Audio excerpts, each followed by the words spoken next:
Queda en uso de la palabra la presidenta de la primera sala familiar de Toluca, la presencia de la magistrada María Cristina Miranda Cruz.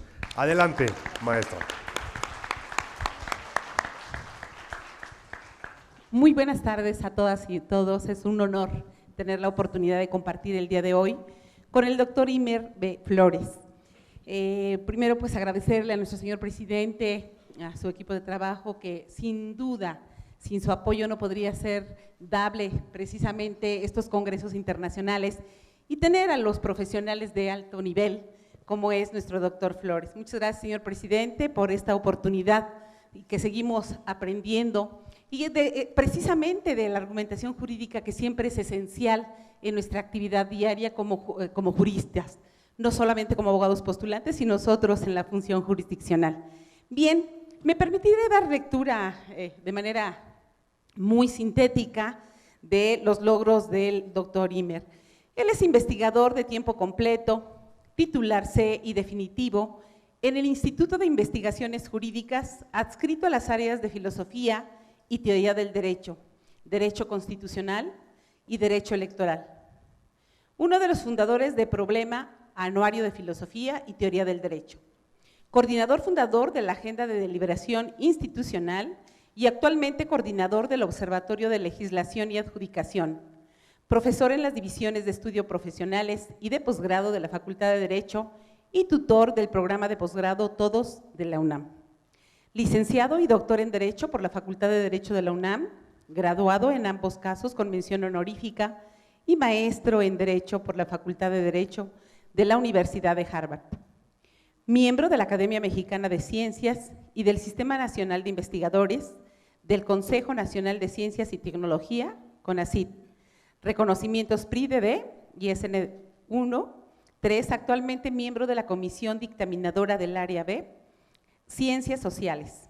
Ha sido profesor e investigador visitante en varias instituciones: Harvard Law School, Harvard University, Honors College University of Houston y Georgetown University Law Center en los Estados Unidos de América y en el Reino Unido.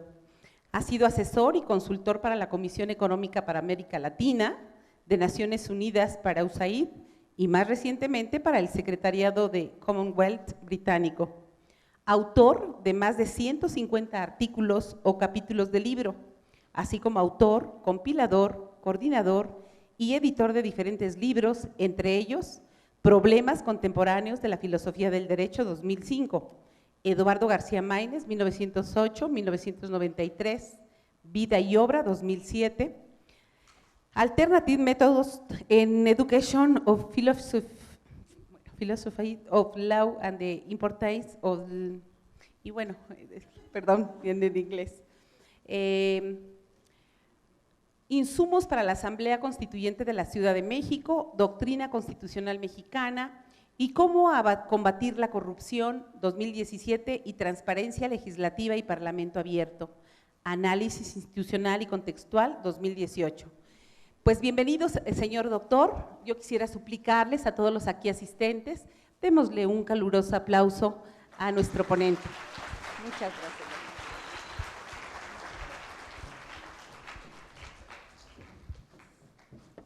Muchísimas gracias también por la invitación al doctor Víctor Manuel Rojas Amandi y al doctor Leonel Pérez Nieto Castro.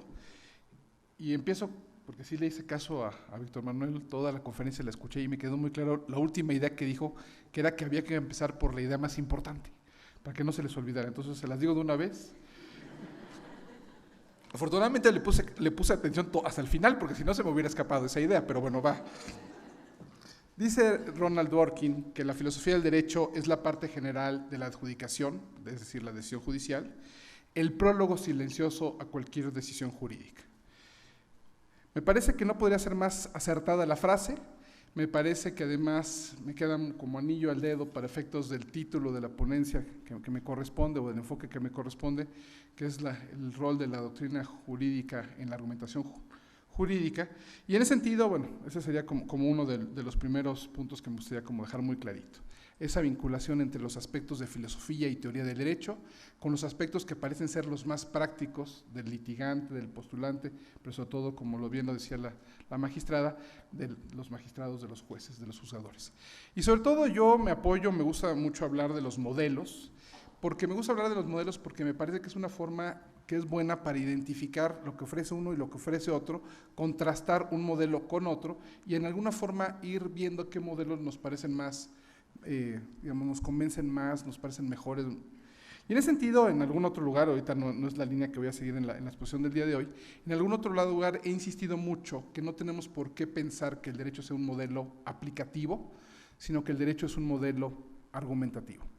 Un modelo aplicativo parecería ser básicamente esta imagen que tenemos, que el trabajo del juzgador se limita simplemente a aplicar la regla, la norma que está ya de alguna forma prevista en la ley, en el código, y parecería que le negamos que ese proceso no es meramente aplicativo, meramente pasivo, sino que es un proceso mucho más activo, mucho más creativo, y habrá que ver los límites de esa actividad creativa, hasta dónde debe ser creativa. Ahorita les cuento un poquito para dónde quiero llegar en eso.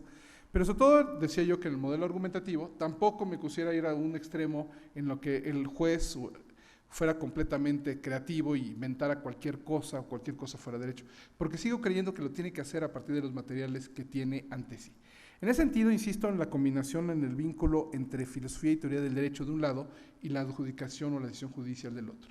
De alguna forma, esos elementos, esas respuestas, las tenemos que encontrar en los materiales jurídicos que tenemos, en los materiales jurídicos preexistentes de alguna forma, y ser muy creativos, muy creativos en el proceso de interpretar el derecho. Insisto, no es necesario llegar a inventar el derecho, no se trata de que el juzgador se ponga a invadir la esfera del legislador, del legislativo, sino que su trabajo es aplicar el derecho, ¿sí?, pero con un trabajo altamente creativo.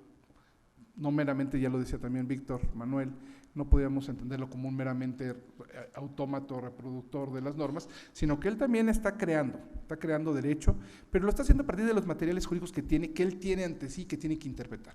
Entonces espero que la idea esté siendo clara, y sobre todo me gustaría como poner una notita, aprovechando que se hacía referencia a que soy gran fan también de otros autores, además de Ronald Dworkin, entre los mexicanos, Eduardo García Maínez. Y García Maínez es el que popularizó una definición que ustedes conocen muy bien, que no les pregunto qué es interpretar, les digo qué les dijeron sus maestros que es interpretar, y seguramente todos me repetirán que interpretar es desentrañar el sentido o significado de las normas. Insistiría con esa idea. Desentrañar parece sugerir que ya está ahí en la entraña, y que es una cosa que nada más tenemos que ir por ella y sacarla y ponerla aquí encima, ¿no? Me parece que el proceso de interpretación es mucho más complejo, mucho más rico que meramente esta idea, tanto que si quieren ustedes mecánica, aplicativa, ¿no?, de desentrañar cuál, pues el único cosa que está ahí para sacar de las entrañas. Cuando, insisto, el proceso judicial, el proceso es mucho más interpretativo, mucho más argumentativo, mucho más creativo, donde ya también lo decía el doctor Rojas Amandi, pero sobre todo se veía también en las preguntas, donde tenemos que ofrecer argumentos y razones. Y déjenme insistir en esa importancia de la diferencia entre un modelo y el otro. El modelo de la subsunción, el modelo de alguna forma que parece ser el aplicativo, pues basta con que uno tenga la premisa mayor, la norma, la premisa normativa, la premisa menor, la premisa fáctica, y de alguna forma, como bien decía, se subsumen las normas en los hechos, y entonces llegamos a una conclusión. Conclusión, como saben, es básicamente derivar válidamente algo de unas premisas que son a su vez válidas. En ese sentido, parecería que si yo estoy, o podemos pensar en este modelo aplicativo, pues la respuesta parecería que ya está ahí, simplemente para ser meramente deducida, o también quizás, si quieren, inferida de los materiales que ya tenemos. Cuando creo que la metáfora es más amplia, la idea es ser construida a partir de los materiales jurídicos que tengo. Y ese ser construida puede darme lugar a más de una posible respuesta. Y entonces vean la pertinencia de no nada más es un trabajo de interpretar, sino también de argumentar, de dar razones y argumentos a favor de las posibles interpretaciones, sobre todo de la que yo quiero defender o la que yo voy a defender. Yo no soy el primero que tiene muy claro que no podemos negar que los procesos de interpretación son procesos que realizamos nosotros los sujetos y que como tales tienen un grado de subjetividad. Pero me parece que podemos trascender ese grado de subjetividad en la medida en que nosotros, no sé, pongamos los argumentos sobre la mesa, a la luz de todos, que todos los puedan conocer, que todos los puedan ver, y que entre todos podamos ver cuál es la respuesta correcta, cuál no es la respuesta correcta. Les adelanto esa parte que me parece muy relevante porque yo creo y defenderé la idea de que es posible una respuesta correcta en todos los casos, no nada más en los casos fáciles. Bueno, sí, por eso son casos fáciles, porque todos llegamos a la misma respuesta, pero sobre todo en lo que es más relevante, en los casos difíciles. Insistiría, y en aquellos casos que a veces parecen ser trágicos o locos, ahí también hay respuestas correctas. Las reglas de la lógica son muy sencillas: el principio de identidad, principio de no contradicción, principio tercero excluido. Identidad de una cosa tiene que ser idéntica a sí mismo para seguir siendo esa misma cosa y no ser otra. Entonces sé que eso es complejo y no suena que haya dicho mucho, pero una persona, concretamente imagínense Aristóteles, es idéntico al filósofo griego, es idéntico al filósofo Estagirita, es idéntico al preceptor de Alejandro Magno, es idéntico al autor de la Ética Nicómaca. Y como verán, no es idéntico al autor de los diálogos y no es idéntico al fundador de la academia, porque ese sería Platón. Nótese, entre ambos, Platón y Aristóteles serían idénticos a sí mismos si logramos identificar una categoría en que son idénticos, es decir, son filósofos griegos. Entonces vean cómo el principio de identidad sí tiene un sentido interesante. Y no contradicción, una cosa no puede ser y no ser al mismo tiempo o espacio. O es o no es. Nótese, o uno es Aristóteles o uno no es Aristóteles. O uno es Platón o uno no es Platón. Entonces no puede ser uno Aristóteles y Platón porque ya estamos violentando las reglas de la lógica. Y la tercera, la de tercero excluido, sugiere que no cabe una tercera opción. Entre es y no es, no cabe medio es. Medio no es, tampoco cabe. ¿Se acuerdan ustedes algunas frases que algún ministro en algún momento dijo? Eso me suena medio inconstitucional. Perdóname, ministro, o es constitucional o es inconstitucional, pero no puede ser medio constitucional y medio inconstitucional. Entonces, a ese nivel tenemos el problema a veces de no entender la idea del tercero excluido. Pero sobre todo, un ejemplo más, porque también el doctor Rojas hacía referencia a los delitos de concreción, y ese concretó un delito, ¿no? Digamos, típicamente, por decir algo, hubo un homicidio o no hubo un homicidio, ¿no? Versus los ejemplos de los casos de tentativa. Entonces, no decimos medio lo mató, decimos hubo tentativa de homicidio, o no hubo tentativa de homicidio. Y ahí también es un dato bien relevante de cómo, efectivamente, a la hora de argumentar, pensando nada más en la parte de los hechos, lo que hacemos con los hechos es que los acreditamos o no los acreditamos. Tenemos hechos acreditados o no acreditados, y de ahí tenemos hechos que nos parecen relevantes y hechos que no nos parecen relevantes. Pero vean cómo jugando con los principios de la lógica podremos tener una imagen más clara. Insistiría en esta idea, entonces decía yo que sí va a haber respuestas correctas en el derecho, e insistiría en la idea de que el juzgador no tiene por qué invadir la esfera del legislativo.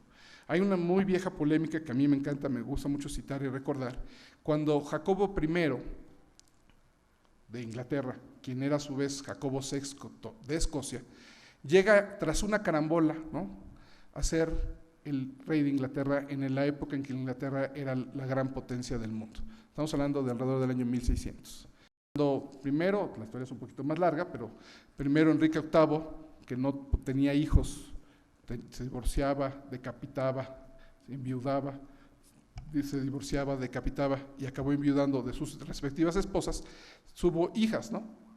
María, la Bloody Mary, la sangrienta María, luego tuvo a Elizabeth I, conocida también como la Reina Virgen, y luego sí efectivamente tuvo a un hijo, Eduardo, con Jane Seymour, quien por ser, digamos, el problema de la hemofilia, ¿no?, siempre estaba enfermo, siempre tenía problemas, y aunque llegó a la edad adulta y llegó a ser rey, pues no duró mucho tiempo en el trono. Entonces hubo que voltear a ver quién tenía que ser el rey, o la reina en este caso, y a falta, se sabe en la regla, ¿no?, de un primogénito varón en la descendencia, tendríamos que ir a buscar a la primera mujer. Y así llega María a ser reina de Inglaterra, y hagan memoria, María, siendo hija de Catalina de Aragón, era católica. Enrique VIII ya había fundado la Iglesia anglicana, entonces eran medio mal vistos los católicos, ¿no? Y para ser reyes tenían que ser ingleses, ¿no? Entonces había mucha tensión y había guerra civil, y entonces cae María, la sangrienta María, y sube la reina Isabel. Bueno, primero Elizabeth sube y se convierte en reina. Pero ¿qué pasa cuando Isabel, después de un buen tiempo, no tiene descendencia, no tiene hijos? Por allá a la distancia está su prima lejana, su sobrina lejana, María Estuardo, que ella sí está reinando en Escocia, y ella sí tiene un primogénito varón, Jacobo I. Y sí, ya habrán visto ustedes las películas, ¿no?, tratar de negociar que ella no va a reclamar el trono, porque podríamos hacer el argumento de que ella tenía mejor derecho al trono, y que lo único que pide es que cuando Isabel muera, pues nombre o deje nombrado a su hijo como el futuro heredero al trono. Y efectivamente, a la larga, la historia, básicamente a María Estuardo también la acabamos decapitando, pero Jacobo I llega a ser rey, que ya era rey de Escocia a la hora que decapitan a María Estuardo a través de la regencia de su tío, y eventualmente llega a ser el rey de Inglaterra. Porque había reglas de sucesión, ¿no? Y era claro que había una regla por ahí. Pero a lo que quiero llegar también en esta historia, es que en este contexto, el rey tenía que perseguir, él también siendo católico, tenía que perseguir ahora a los católicos, porque para ser rey de Inglaterra tenía que ser protestante, tenía que ser anglicano. Y entonces en ese proceso, Jacobo I abusó de sus poderes, o sea, de sus facultades, de sus prerrogativas como rey, y hubo que se necesitaba que alguien lo llamara al orden. Ese alguien que lo llamó al orden es Edward Coke, el magistrado presidente del equivalente a lo que sería una Corte Suprema. Un paréntesis, Inglaterra no tuvo Corte Suprema sino hasta el año 2009. Inglaterra, como saben, es un parlamento, y lo que tenía es que dentro de la Cámara de los Lores había una comisión de Lores que hacían las veces de revisión judicial de los casos más relevantes. Entonces, esa Cámara de Lores se conoce como la bancada del rey, la bancada de la reina, y eran los que tenían que revisar los casos. Resulta que Edward Coke se le opuso al rey porque pensaba que las decisiones que estaba tomando el rey se estaban excediendo, porque estaba creando penas y delitos de manera retroactiva, porque estaba persiguiendo sin razón a los católicos cuando tendría que respetar su libertad religiosa. Y en sí, a lo que quiero llegar, es que esa polémica entre Jacobo I y Edward Coke termina básicamente en un intercambio en el que Coke le explica al rey que el rey, por muy rey que sea, por muy bien dotado que pueda estar en la ciencia, en el arte, no es un jurista. No entiende cómo, lo que dice Coke, usted no conoce, usted no sabe cómo entre todos hemos ido construyendo a lo largo de los años los principios del derecho, los argumentos del derecho, etcétera, etcétera. Entonces, esa parte de entender que los materiales jurídicos de alguna forma están ahí, pero no están ahí de forma como para ser meramente descubiertos y puestos, sino que son materiales jurídicos que están ahí para ser usados, para construir y eventualmente justificar una conclusión. Les adelanto una metáfora. Dworkin dice que es como cuando encontramos una pila de huesos. Y pues sí, encontramos una pila de huesos, imagínense que hacemos un descubrimiento arqueológico interesante, encontramos una pila de huesos, y pues una vez que los juntamos los huesos, los ponemos, tenemos un tiranosaurio rex. Nótese, esa pila de huesos siempre fue un tiranosaurio rex, pero no la habíamos visto hasta que lo armamos, hasta que lo construimos. A partir de los materiales que tengo, de los materiales preexistentes, puedo yo construir. Y eventualmente en el punto clave de la discusión, tengo que dar buenos argumentos para justificar por qué, en el caso del tiranosaurio rex es relativamente fácil, porque esa es la mejor respuesta, porque es el animal que mejor embona con la pila de huesos. Pero seguramente habrá casos donde quizás no sea tan claro. Y entonces la relevancia de los argumentos y los contraargumentos para ver cuál es la mejor justificación. Entonces, a mí me parece que esa es parte relevante de lo que decía también el doctor Rojas Amandi, cuando decía que no nada más estamos en un contexto de descubrimiento de premisas fácticas y normativas, sino que también estamos en un contexto de justificación, de la justificación de las conclusiones a las que llegamos a través de los argumentos y las razones que vamos a dar.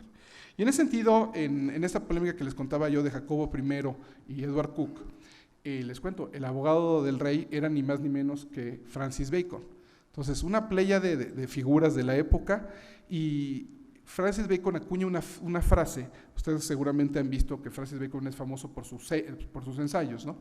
Y uno de sus ensayos, yo se los recuerdo mucho, sobre todo pensando en Poder Judicial, estando aquí en su casa se los recuerdo, que habla sobre los deberes de los jueces. Inicia con una frase increíble que suscribo 100%. Los jueces jamás deben olvidar que su oficio es jus dicere y no jus dare. Es decir, que su oficio es interpretar y aplicar la ley y no hacerla o imponerla como comúnmente se dice. La frase es impresionante, la suscribo 100%.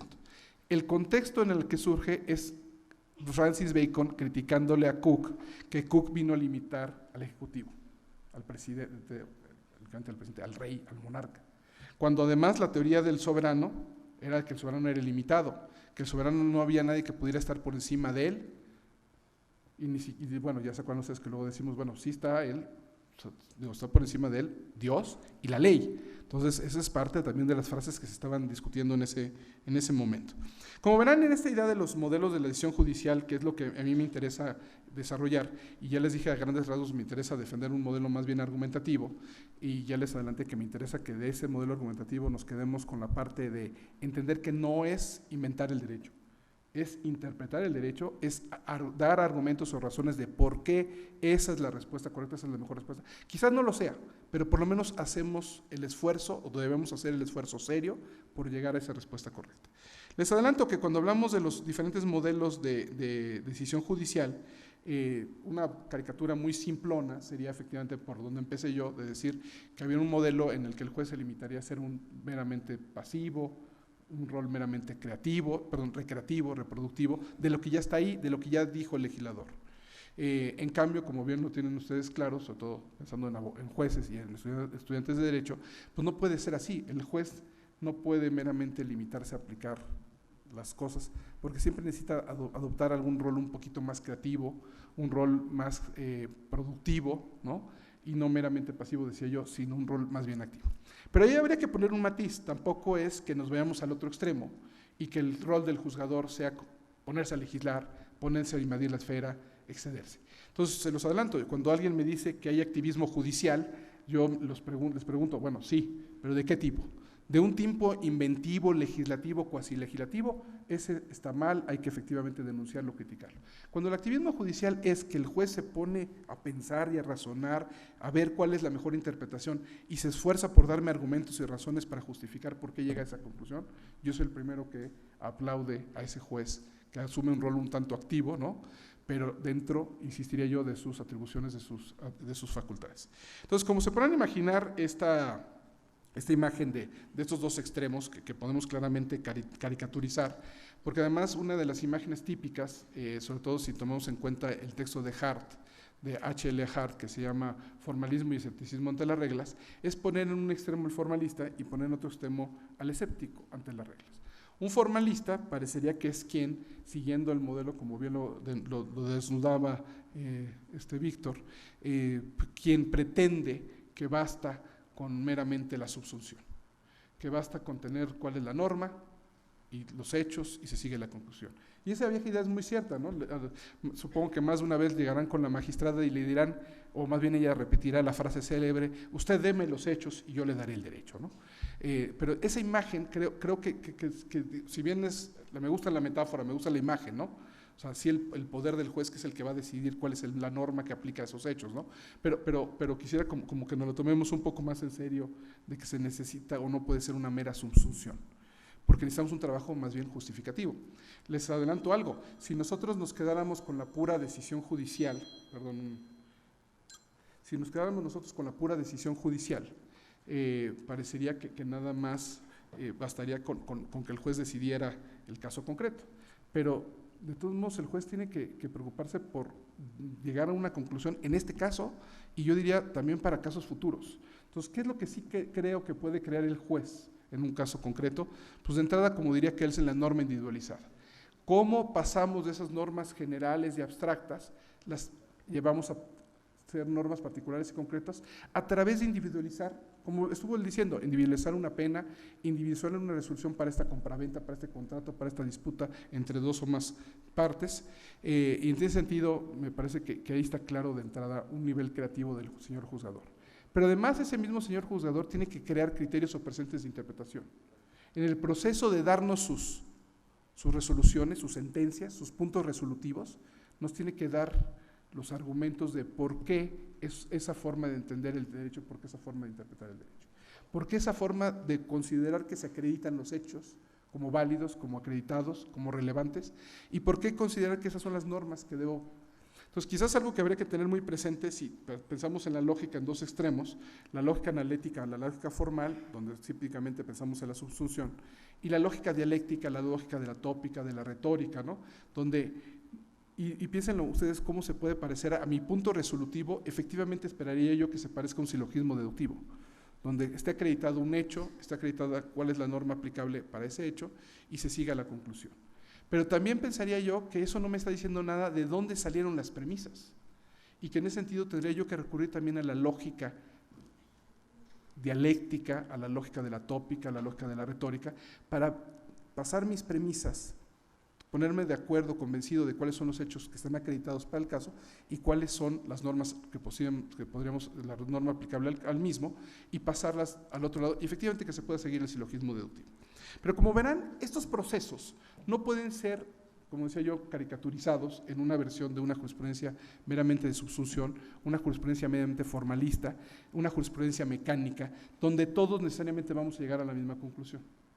Y quizás tampoco podemos o tendríamos que llevar al otro extremo, a la otra caricatura, de pensar que tendríamos que llegar a una conclusión de pensáramos, como dice Hart, una postura escéptica ante las reglas, llegáramos a la conclusión de que las reglas no sirven para determinar nada, no me sirven, y entonces las reglas son meramente pretextos conforme a los cuales los jueces resuelven. Esta postura, más o menos llevada a extremos radicales, es la postura que algunos realistas estadounidenses estarían dispuestos a defender, pero sería llevada a una postura extrema. Como podrán ver, y se podrán imaginar, entre estos dos extremos, entre estas dos caricaturas, hay mucho espacio intermedio. Y yo creo que de alguna forma nuestro trabajo, la función judicial, la decisión judicial, se encontrará en alguno de estos espacios intermedios. Y ahí la pregunta, o la cuestión que me interesaría tratar de identificar, es dónde está ese término medio virtuoso, si estas dos son los vicios, o los extremos viciosos. Y en ese sentido, el autor que estaba yo refiriendo era Hart. Hart, de alguna forma, trata de posicionarse del centro, y trata de posicionarse del centro diciendo, mis amigos formalistas tienen razón, hay casos fáciles donde todos llegamos a la misma conclusión, hay una única respuesta para todo, y todos llegaríamos ahí. Y hay unos casos difíciles donde efectivamente se abre más de una posible solución, donde efectivamente se abren muchas posibles soluciones, y bueno, quizás Hart diría, tampoco exageren, tampoco es que pueda hacer esto tan radical, tan indeterminado, porque al final de cuentas las posturas tendrían que ser más o menos finitas. Piensen, seguimos con la materia penal, podemos absolver, pero también podemos condenar. Podemos condenar con la máxima, con la mínima, con alguna parte intermedia, ¿no? Podemos absolver con un atenuante, con una, con una exculpante, con una justificante. Entonces, las alternativas quizás tampoco es que sean tantas como jueces o como, no sé, en este caso como personas en el auditorio, sino que a final de cuentas las posturas tendrían que ser un número finita de posturas, porque a final de cuentas todas, como diría Kelsen, tienen que estar dentro del marco jurídico, no se pueden salir del marco jurídico. Y en ese sentido, si las respuestas están dentro del marco jurídico, y Hart tiene algo de razón, en que hay unas respuestas en casos fáciles donde todos llegaríamos quizás a la misma, y en los casos difíciles efectivamente se nos abre más de una posible solución, Hart tiene que encontrar alguna forma de explicarnos cómo es que esto sucede. Él recurre a la idea de la textura abierta del lenguaje. El lenguaje, como saben ustedes, es abierto, el lenguaje se presta para interpretación, para muchas interpretaciones, sobre todo yo suelo apelar a lo que las mujeres nos dicen a los hombres, ¿no? No es lo que dijiste, sino cómo lo dijiste. Entonces, resulta que no nada más está sujeto a interpretación lo que digo, sino a veces hasta cómo lo digo.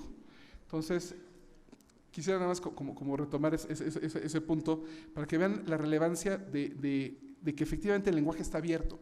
Pero no, el lenguaje no nada más es el lenguaje escrito, el lenguaje oral. Y sí capto que hoy por hoy estamos con mucho de moda enfatizando la idea de que hoy por hoy son los juicios orales. Sí, pero les diría yo que todavía atrás hay mucho procedimiento escrito. Todavía hay mucho lenguaje de textura abierta por escrito, pero de todos modos hay mucho lenguaje de textura abierta en expresión oral. Y puedo apelar a algún ejemplo histórico, ¿no? de algún caso que se llevó en Chihuahua, un caso muy polémico, donde el asesino, o digamos la persona que presunto asesino, lo tenía aparentemente confeso, ¿no? Y a final de cuentas pedía perdón inclusive a la madre de la víctima, y el tribunal lo dejó suelto, porque no constaba en autos que efectivamente él hubiera matado o privado de la vida a la persona en cuestión. Entonces, ahí el lenguaje parece que sugería que era culpable. Sí, pero nadie le preguntó por qué está pidiendo disculpas. Si le hubiera dicho a alguien, le hubiera preguntado por qué pide disculpas, y yo hubiera dicho, es que yo la maté, pues ahí está clarísimo. O hubiera dicho, no, pues por alguna otra razón, pero entonces ya quedaríamos en espera de un resultado. Pero lo que quiero llegar es que si bien Hart tiene razón en que la textura abierta se presta para este escenario de que pueda haber más de una posible solución, en esos casos en donde las palabras son abiertas, y él pone el ejemplo de una prohibición que dijera no vehículos en el parque, Y entonces sí, personas perfectamente racionales como todas las que están en el auditorio, no necesariamente, creo que todos entienden que es un vehículo, todos me dirían, pues ahí dice que están prohibidos los vehículos, pero habrá que ver cuáles, ¿no? Y sé que una respuesta podría ser que algunos me dijeran, pues todos, pero me imagino que algunos dirían, quizás no sea todos, prof. Quizás habrá que pensar cuáles son los que están prohibidos. Ok, sí, un camión, un barco, un tren, un avión, un coche, una motocicleta, me parece que claramente estarían del lado de los prohibidos. Pero no sé si el patín del diablo, la avalancha, la bicicleta, el coche de motor Power Wheels de los niños, ¿no? Sí tengan que estar prohibidos. Y sobre todo me interesa como dejarlo ahí, que Hart no se compromete con una respuesta de un lado o del otro, simplemente se limita a señalar que él ve un problema ahí. Y una nota ahí con relación a Hart. Hart cree que basta con hacer una teoría que sea descriptiva, que sea general y descriptiva, tal como lo explica en el postscriptum. Dice, yo quería hacer una teoría que fuera general y descriptiva. Nótese, en esa construcción de teorías generales también caben las teorías particulares. Y dentro de las teorías descriptivas también la teoría con la que la podemos contraponer es una teoría prescriptiva. Pienso yo que si Hart quiere nada más describir el derecho, pues está muy bien, estamos nada más describiendo el derecho. Pero me parece que para entender los modelos de decisión judicial, cómo resolvemos los jueces, cómo argumentamos los jueces, necesitamos necesariamente pasarnos a un modelo prescriptivo, a un modelo de crítica, de justificación, de argumentación. Entonces, completamente me parece que ahí Hart se estaría quedando corto. Pero el tema, entiendo, quizás a Hart no lo podemos juzgar por eso, porque él dijo que nada más quería hacer la otra parte. Note, salvo que de lo que él dijo que iba a describir se haya excedido. Entonces, ahorita vemos si Hart se excedió, y si no, simplemente ya dijimos que parece que su teoría se vuelve insuficiente para explicarnos las cosas que nos parecen relevantes.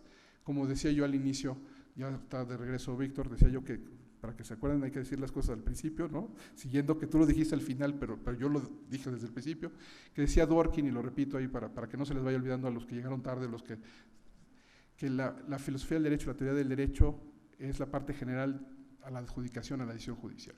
El prólogo silencioso a cualquier decisión del derecho, a cualquier decisión jurídica. Entonces, creo que eso refuerza la parte de la naturaleza argumentativa, justificativa de nuestro modelo. Entonces creo que Hart de ahí ya se quedó corto.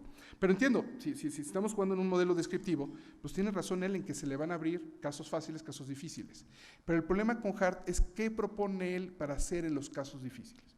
Y él dice, yo describo, yo veo que lo que pasa es que los operadores jurídicos ejercen su discreción. Ok, eso me parece muy bien, yo voy completamente de acuerdo hasta ahí. El problema es que dice Hart, y a la hora que ejercen su discreción, optan por alguna de las respuestas que tienen ante sí y actúan como si ellos fueran el legislador. Nótese, él puede estar describiendo esto, pero entonces podríamos encontrar una descripción diferente que dijera lo mismo. Nótese, yo puedo pensar en una descripción que diga casi lo mismo sin llegar al extremo de decir o sugerir que el juzgador está invadiendo la esfera del legislativo. Sí, el juzgador ejerce su discreción y aplica los principios del derecho, y me puedo ir por otro lado y me quedo en el terreno meramente descriptivo y le gano la partida a Hart, ¿vamos? Pero me parece relevante también insistir en que parte del problema que tiene Hart es con la descripción que él dio. Él dijo que entonces el juzgador actuaba como si él fuera el legislador, con lo cual la implicación que está dando no es una cuestión meramente descriptiva, es una implicación normativa. El juzgador tiene una atribución, una facultad para invadir la esfera del legislador, lo cual yo mismo me tengo que regresar. Está equivocándose Hart, ya no está siendo meramente descriptivo, está metiendo una premisa prescriptiva, o bien está siendo descriptivo, pero está haciendo una mala descripción.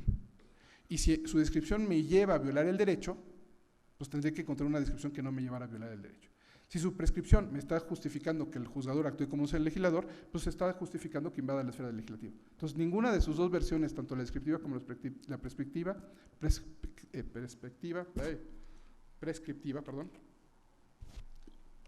me parecerían satisfactorias. Entonces, ¿qué nos queda en cambio? ¿Qué nos queda para un modelo diferente? Si el de Hart está probando ser insuficiente. Sigo creyendo, estoy convencido que dentro de esta idea de lo que decía yo del modelo argumentativo, pues sí, un modelo que me invite a interpretar, nótese, que no me lleve a interpretar y me diga, y tú escoge, elige, opta por la que a ti más te guste. Y sí, Hart se esfuerza en decir, esto no es un trabajo ni arbitrario ni subjetivo, es para eso ejerce tu criterio, tu arbitrio, para eso fuiste a estudiar derecho, para eso vienes al tribunal, para eso vienes al Congreso, para eso invitaron a Imer, ¿no? Entonces digamos, tu función no puede ser la de invadir la esfera del legislador. Entonces, insisto, y elegir y optar me parece que no le están haciendo honor a la función del ejercicio de la discreción. Dworkin, en un texto del 72, dice muy claramente que discreción tiene varias acepciones. La acepción más relevante, que creo que es la que tendríamos que defender, es la de un juicio. La de un juicio sabio, un juicio prudente, una facultad mental de decidir, ¿no? Nótese, hasta ahí. Una segunda versión de la palabra discreción sugiere esta imagen de la autoridad final. El que va a tomar la decisión tiene una autoridad final y es lo que él diga. En el fútbol, volviendo a las metáforas del fútbol, hasta antes del VAR, ¿quién tenía la autoridad final? El árbitro. Y más o menos la autoridad tiene, pero ahora la comparte con el VAR, que lo llama y le dice y se pone a discutir, y el árbitro va y nos dice cuál es la decisión final. ¿Estamos? Pero otra vez, tiene la discreción para él decidir qué es y qué no es. Y ahí es donde mi filósofo de cabecera no puede llamarse sino Jorge Campos. ¿Fue gol o no fue gol? ¿De qué depende? De que el árbitro lo marcara. Entonces, prometo ya ir cerrando porque sé que estamos sobre el tiempo, pero a lo que voy, a lo que quiero llegar yo con un poco esta imagen, la tercera opción, dice Dworkin, es la que se parece más a lo que dijo Hart.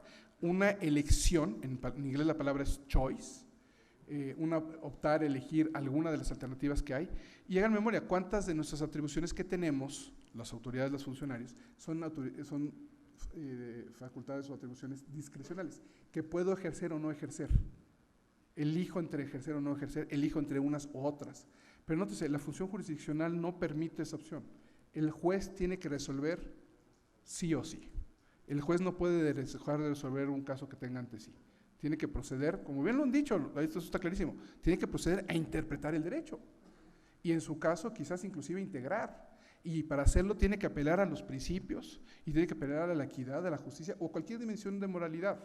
Que esa es, otra vez, la postura creo que más parecida a la postura que está dispuesto a defender Dworkin.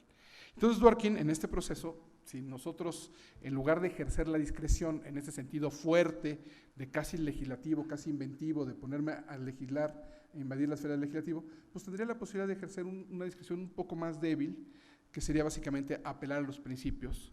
Y no sé, apelar a los principios y a la idea de apelar a los argumentos y a las razones para justificar la aplicación o no de algunos de ellos. Déjenme ahí insistir con una idea de la argumentación. La argumentación no nada más es importante para la hora de aplicar las normas o el derecho, me parece que también para su momento de creación. El legislador también tiene que argumentar, tiene que justificarnos la creación de la norma. El juzgador ciertamente tiene que justificarnos la aplicación de la norma, o nótese, o la no aplicación de la norma y en consecuencia la aplicación de una excepción a la regla.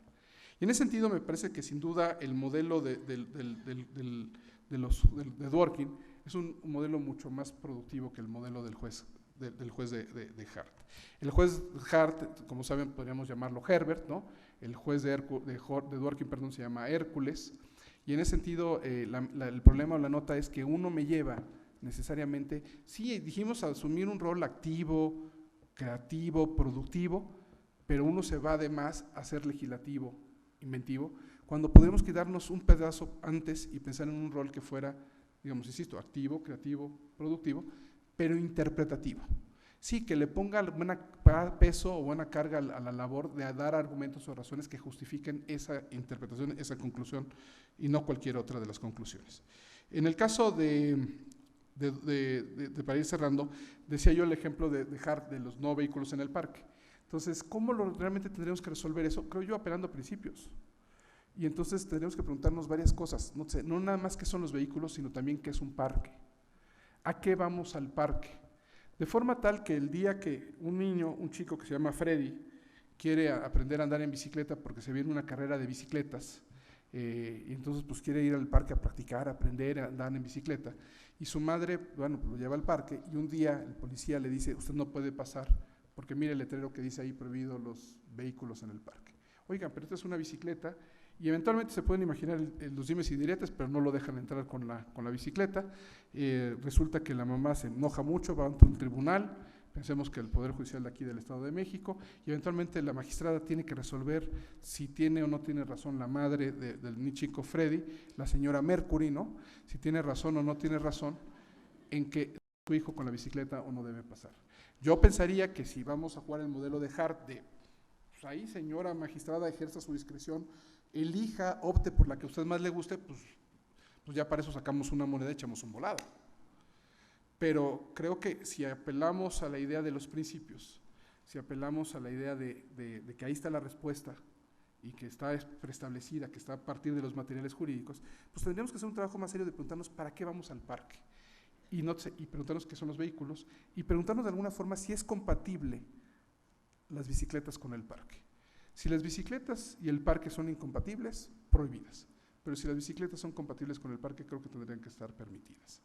Entonces, como verán, creo que hay una respuesta como correcta, ahorita quizás un ejemplo muy sencillo, pero pienso que esta misma dinámica la podemos reproducir y repetir para cualquier caso donde tengamos que argumentar y justificar una conclusión a partir de los materiales jurídicos que tenemos a nuestra disposición, y para todos los casos creo que siempre habrá una respuesta correcta. Nótese, sea un caso fácil o sea un caso difícil. Muchas gracias.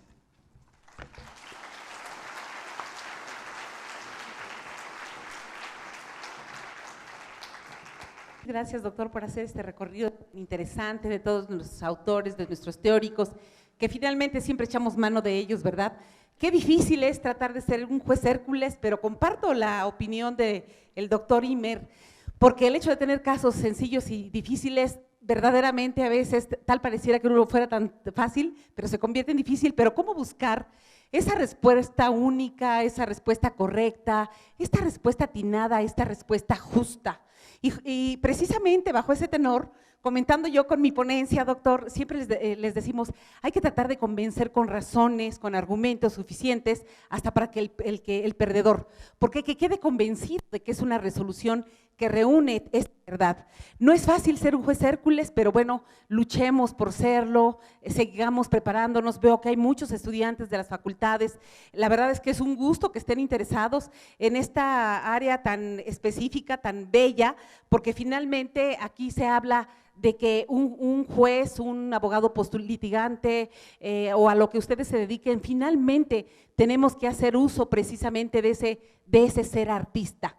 Entonces yo aplaudo que tengamos aquí, doctor, como usted, un ponente de alto nivel y que de manera muy sencilla, al igual que al que ha antecedido, nos expliquen, ¿verdad? Porque tal parecería que estas materias son áridas, son difíciles de entender, pero lo hace tan sabiamente, doctor, que verdaderamente sentimos que es tan fácil, ¿verdad?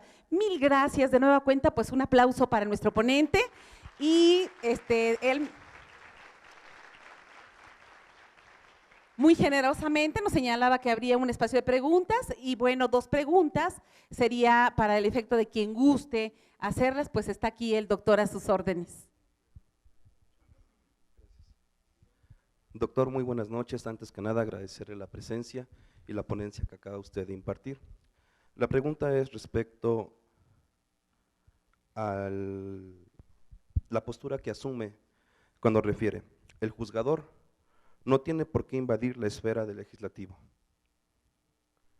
Nos dijo después, el juzgador debe optar por asumir una actitud ius dicere, interpretar la ley.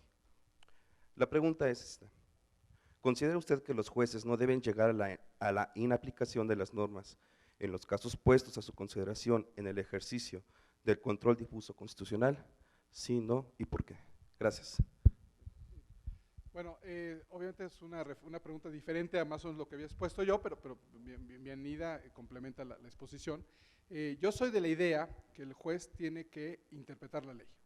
Y nótese, en el caso en el que tenga que, interpretando la ley, llegar a la conclusión que hay unos principios más altos que están en contradicción con el texto legal que aparentemente tendría que aplicar, yo no tengo problema en decir que tendría que desaplicar la norma.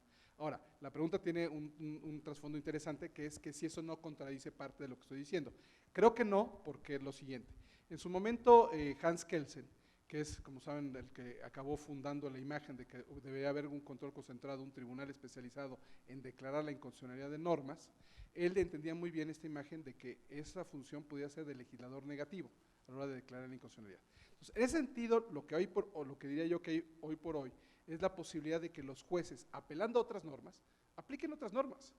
y en consecuencia están desaplicando las normas inferiores. Entonces, esa es la forma como lo entendería yo, también apelando quizás a un argumento de jerarquía, como también lo diría Kelsen.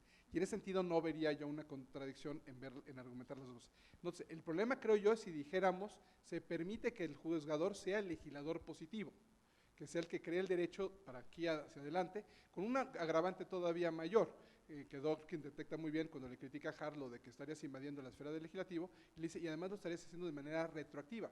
Piénsenlos ustedes, si hoy el señor legislador llegara a redactar una norma, promulgar una norma, lo haría a partir del día de hoy para adelante. Y nótese, si el señor juzgador resuelve hoy un caso, estaría resolviendo algo que ya pasó con antelación, con anterioridad, y tendría que irse atrás y tendría que regresar, ¿no? Y estaría acabando por legislar de manera retroactiva. Entonces creo que sí es diferente la imagen de actuar como legislador positivo poniendo una norma que no estaba, versus la imagen de no aplicar una norma que ahí está, porque apelo a una norma superior. Y otra vez, quizás el punto tenga que regresar a la idea de dar buenos argumentos o buenas razones de por qué me separo o me alejo de esta norma para aplicar otra, o por qué apelo a un principio, y que ese principio de alguna forma esté claramente dentro del sistema o del orden normativo, en este caso el mexicano, ¿no? No sé si hay otra pregunta. Si no, podría aprovechar para comentar algo de lo que decía usted, la magistrada, pero sí hay una pregunta que no me... Ok, una más, por favor. Su nombre y cuál es la pregunta. Doctor, buenas tardes. Gracias.